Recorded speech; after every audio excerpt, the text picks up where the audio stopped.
one of our listeners has asked for me to discuss how are executors compensated, and that it is a time-consuming and difficult job, which is a very interesting question. And by the way, Jane asked me that question when we first met in our meeting that day. The issue is each state has a procedure for awarding commissions. The payment of attorney's fee, the payment of compensation for doing that work is referred to as commissions. Most states have a schedule that is a sliding schedule based on the value of the estate. And there are two different components. One is the aspect of it relating to how big is the estate.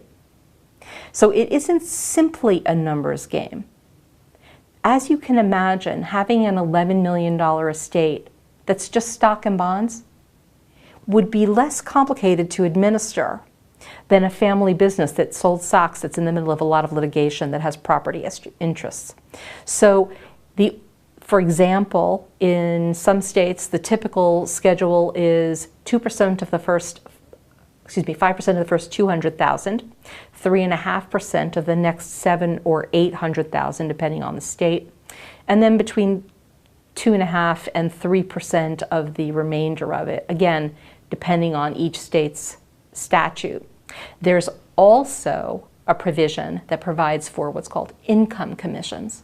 So let's say mom's estate isn't made up of a stock company, but she's got real estate holdings. And every year, the estate during its administration is realizing a couple of $100,000 in rental income net. Now the executor is entitled to get a percentage of the income as well as the commission for the overall work involved.